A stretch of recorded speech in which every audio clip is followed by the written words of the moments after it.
What if I told you that 700 years ago, a Persian poet cracked the code to attracting everything you've ever wanted?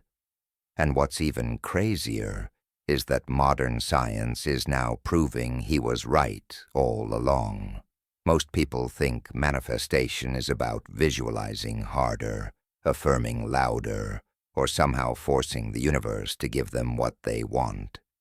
They chase opportunities, relationships, and success like they're hunting wild animals.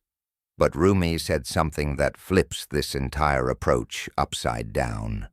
What you seek is seeking you. This isn't just pretty poetry.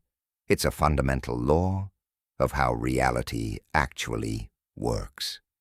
Here's what's wild. Researchers in 2024 just discovered that our brains might use quantum entanglement, the same force that connects particles across the universe, to create consciousness itself. The science is finally catching up to what this ancient mystic knew centuries ago. In the next 10 minutes, we're going to break down exactly how this ancient secret works, why your brain is basically a quantum computer, and the 3 simple steps you can use to stop chasing and start attracting. By the end, you'll understand why everything you want is already moving toward you. You just need to get out of your own way. Here's something that'll blow your mind. Scientists just proved that your brain works like a quantum computer. Not kinda like one, literally like one. Chinese researchers discovered that the white matter in your brain, those fatty sheaths around your neurons called myelin, can create quantum-entangled particles. These particles synchronize across your entire brain, instantly, faster than light speed. This is what creates your consciousness, your awareness, your ability to perceive reality. Now here's where it gets interesting. When Rumi said, "What you seek is seeking you," he was describing this exact quantum phenomenon without even knowing it. Your focused attention, your seeking, literally changes the quantum field around you. Think about it like this. Imagine your brain is a radio tower. Most people are broadcasting static because their thoughts are all over the place. But when you truly know what you seek, when it becomes crystal clear in your mind, you start broadcasting a clean, strong signal. And guess what? The thing you're seeking is tuned to that exact same frequency. This isn't wishful thinking. This is quantum physics. The moment you truly understand what you want, you're already connected to it at the deepest level of reality. But here's what most people get wrong about this process. Your external world isn't random chaos. It's a perfect mirror of your internal state. But most people are looking in a funhouse mirror without realizing it. Here's what it means. Every time you desperately chase something, you're actually broadcasting the frequency of lack. You're telling the quantum field, "I don't have this thing, I need it, I'm incomplete without it." And the universe, being the perfect mirror it is, reflects that exact energy back to you. More lack. Rumi understood this 700 years ago. In Sufi tradition, they believed that everything you could ever want already exists within you. You're not trying to get something external. You're trying to recognize what's already there. Let me give you a practical example. Say you want to attract your ideal relationship. Most people focus on finding the one out there somewhere. They swipe, they search, they try to become someone they think others will want. But they're broadcasting desperation, incompleteness, the need to be saved by someone else. But when you truly understand Rumi's principle, you realize that the love you seek is first seeking expression through you. You become the person who naturally attracts that love by embodying it first. You stop looking for someone to complete you and start becoming complete yourself. This is why people always say, "I found love when I stopped looking for it." They stopped broadcasting lack and started broadcasting wholeness. The same principle works for money, opportunities, creativity, anything. The external is always trying to match the internal. Most people have this backwards. They think changing the outside will change the inside. But it's the opposite.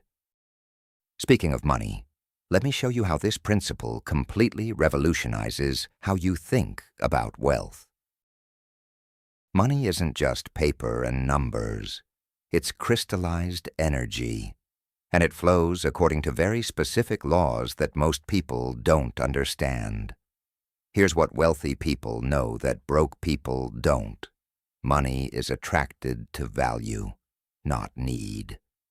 When you're broke and desperate, you're broadcasting, "I don't have money. I need money. Money is scarce." You're literally repelling the thing you want most. But wealthy people have a completely different relationship with money. They see themselves as channels for value creation. They ask, "How can I serve? How can I solve problems? How can I add value to people's lives?" They're broadcasting abundance, contribution, solution-oriented thinking. Rumi's principle explains exactly why this works. The money you seek, that financial freedom, that security, that ability to be generous, it's seeking you too. But it can only find you when you're vibrating at the frequency of someone who creates value rather than someone who needs rescuing. I know this sounds abstract, so let me break it down practically. Instead of thinking, "I need $10,000, start thinking, "I need to create $10,000 worth of value in the world." That shift changes everything. You stop being someone who needs money and become someone who generates it. This is why entrepreneurs who focus on solving real problems usually succeed, while people who just want to make money usually fail. They're operating from completely different frequencies. The opportunity you seek is seeking you, but it needs to recognize you first. And it recognizes you by the value frequency you broadcast, not by how much you need or want something. This same principle explains why some people seem to have all the luck, while others can't catch a break. You know those moments when everything just seems to line up perfectly? You think of someone and they call. You need exactly the right opportunity, and it appears. You ask the universe for a sign, and get 3 of them in one day. Most people call this coincidence or luck. But neuroscientists now understand what's really happening. Your brain is a pattern-matching supercomputer that's constantly scanning reality for things that match your dominant thoughts and emotions. When you truly know what you seek, your brain starts filtering reality differently. It's like when you're thinking about buying a red car and suddenly you see red cars everywhere. They were always there, but now your brain is noticing them because they match your current focus. But here's where it gets deeper. When you're aligned with what you truly seek, not just wanting it, but being in harmony with it, you start recognizing opportunities, connections, and possibilities that were invisible before. Your brain literally rewires itself to spot the paths toward what you want. Rumi called this the beloved finding the beloved.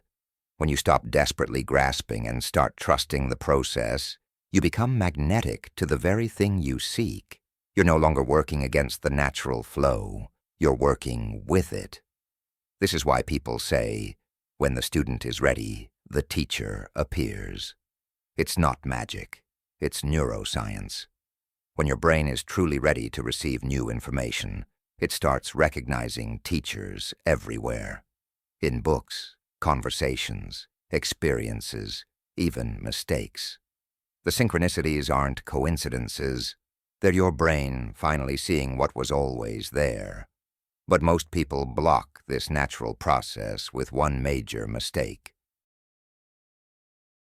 Here's the paradox that trips up almost everyone.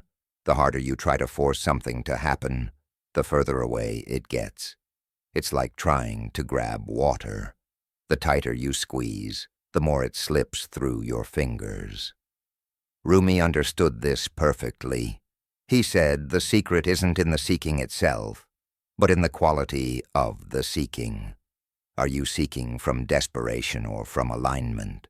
From lack or from trust? From fear or from love? When you're desperate for something, you're actually pushing it away. Your desperation creates resistance in the quantum field. It's like trying to pull someone toward you, while simultaneously pushing them away. The mixed signals cancel each other out. But when you seek from a place of alignment, knowing that what you want also wants you, you create space for it to find you. You stop being a clenched fist and become an open hand. Let me give you the practical test for this. Ask yourself, if I never got the thing I'm seeking, would I still be okay? If the answer is no, if you feel like you'd be incomplete or broken without it, then you're seeking from desperation, and desperation is a repelling force. But if you can honestly say, yes, I'd still be whole and complete and happy, then you're seeking from alignment, and that's when things start flowing toward you naturally. This doesn't mean you don't care or don't take action. It means you care from a place of strength rather than neediness. You take inspired action rather than desperate action. The difference is everything. One pushes your desires away, the other draws them closer. Now let me show you exactly how to flip this switch. Here's how to actually apply Rumi's ancient secret in your modern life. 3 simple steps that will transform you from someone who chases to someone who attracts. Step 1. Get crystal clear, but not attached. Most people think they know what they want, but they're actually confused. They want money, but what they really want is freedom. They want a relationship, but what they really want is connection. They want success, but what they really want is respect. Go deeper. What is the core feeling or experience you're really seeking? Once you identify that, you can start embodying it now rather than waiting for some external thing to give it to you. Step 2. Become what you seek. This is where most people get it backwards. They think, I'll be confident when I'm successful, or I'll be loving when I find the right person. But it works the opposite way. You become successful when you're confident. You find the right person when you're already loving. If you want to attract wealth, start thinking and acting like someone who creates value. If you want to attract love, start being genuinely loving to everyone around you. If you want opportunities, start creating opportunities for others. Step 3. Trust the process. Here's the hardest part for most people. Letting go of the how and when. Your job is to be clear about what you seek and to align yourself with it. The universe's job is to handle the delivery method and timing. This doesn't mean being passive. It means taking inspired action while remaining unattached to specific outcomes. It means planting seeds while trusting the seasons. When you master these 3 steps, you stop chasing and start attracting. You stop forcing and start flowing. You realize that everything you've ever wanted has been seeking you too. You just needed to become someone it could recognize. So here's the journey we've taken together. We started with Rumi's 700-year-old wisdom that what you seek is seeking you. We discovered that modern quantum physics, is proving this ancient insight correct. Your brain literally creates quantum entanglement that connects you to what you focus on. We learned that your reality mirrors your internal state, that money flows to value creators, not need havers, that synchronicities are your brain pattern matching at the quantum level, and that desperation repels while alignment attracts. Most importantly, you now have the 3-step process to stop chasing what you want and start attracting it. Get crystal clear but unattached. Become what you seek. And trust the process.